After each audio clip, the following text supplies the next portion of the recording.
Assalamualaikum warahmatullahi wabarakatuh. Halo, nama saya Raina Hafsanur Putria dari kelas 12 IPA 5. Di sini saya akan menceritakan ulang novel Ronggeng Duku Paruh, yang dimana pertama saya akan menjelaskan biografi Ahmad Tohari. Kisah tentang kekejaman di tahun 1965 terhadap orang yang dituduh bagian dari Partai Komunis Indonesia. Diceritakan oleh Ahmad Tohari, sastrawan kawanan Indonesia ketika ia diminta berbicara tentang proses kreatifnya dalam penciptaan Ronggeng Duku Paruh. Trilogi novelnya yang diterjemahkan ke 5 bahasa saat berbicara dalam diskusi sastra di Taman Budaya Jawa Tengah, Solo pada Kamis 7 Desember. Ahmad Tohari mengutip pengalamannya ketika ia remaja dan melihat beberapa eksekusi mati terhadap orang yang dituduh PKI. Kata Ahmad Tohari, Ronggeng Duku Paruh adalah hasil dari pengalamannya menyaksikan kekerasan yang dilihatnya langsung sekitar tahun 1965 terhadap orang-orang komunis. Selain kekerasan, kemiskinan yang diakrabi Tohari sejak kecil juga menjadi alasan kenapa novel itu dibuat. Tohari menulis tentang tragedi 1965 muncul, kemudian terbitlah kubah yang bercerita tentang seorang lelaki komunis yang pulang dari Pulau Buru.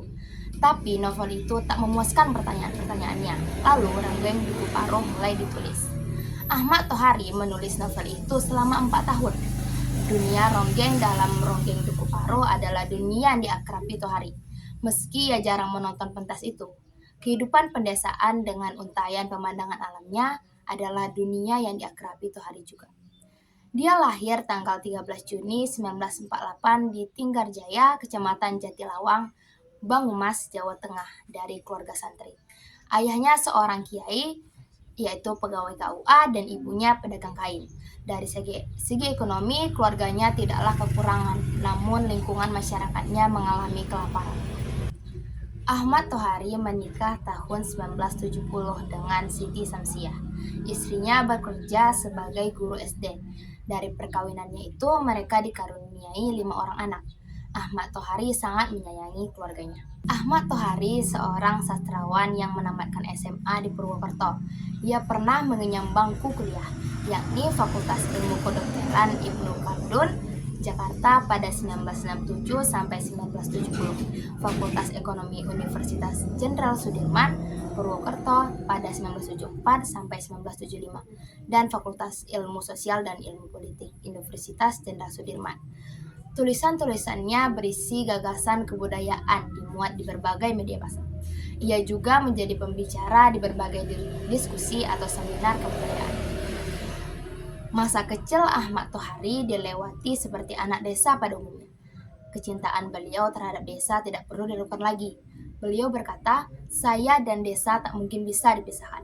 Karya-karya Ahmad Tohari lahir dari sini. Tohari berkata, ide-ide yang muncul dari novel-novel saya juga tak jauh-jauh dari kehidupan orang desa. Saya mengamati betul tingkah pola masyarakat desa, keadaan ekonomi, dan lain sebagainya.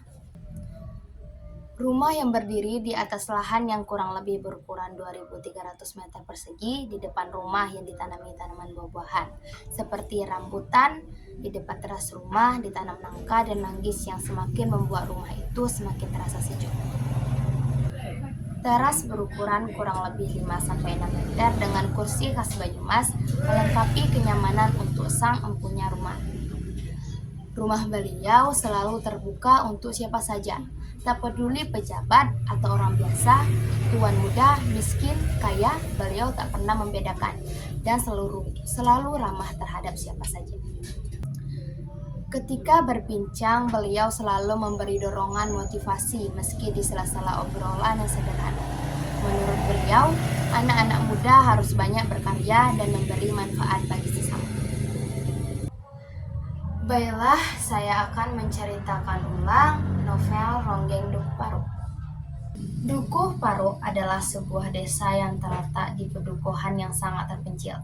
Di desa yang keadaannya kering kerontang itu, terdapat penduduk yang mempercayai bahwa mereka keturunan dari Ki Seca Menggala, seorang promocorah yang dianggap sebagai nenek moyang mereka. Serintil merupakan anak pembuat tempe bongkrek yang menjadi piatu akibat bencana tempe bongkrek. Sejak kecil, Serintil dirawat oleh kakek dan neneknya. Saat usianya masih anak-anak, Serintil memiliki seorang teman yang bernama Rasus, Warta, dan Darsun. Ketiganya sangat senang melihat Serintil menari bak ronggeng. Meskipun masih kecil, Serintil sangat pandai menari. Suatu ketika Serintil menari, Rasus dengan teman-temannya mengiringi tariannya dengan tembang dan musik. Meskipun suara calung dan gendang tersebut dibuat dari mulut mereka, Serintil menari serupa tarian ronggeng.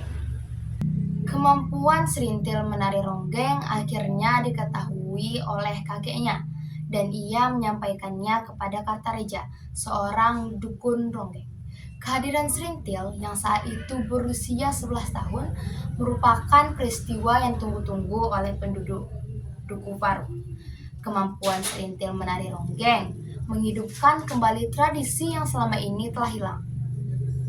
Lalu Serintil diasuh oleh Kartareja dan istrinya untuk dijadikan seorang ronggeng besar kebanggaan Duku Paru. Kabar munculnya seorang ronggeng baru yang sudah 12 tahun lamanya sirna terdengar oleh masyarakat. Semua bahagia mekar di wajah mereka. Senang rasanya akhirnya Duku Paru yang sudah lama tidur kembali bangun. Namun untuk menggapai cita-citanya menjadi seorang ronggeng, Serintil harus melewati berbagai tahapan.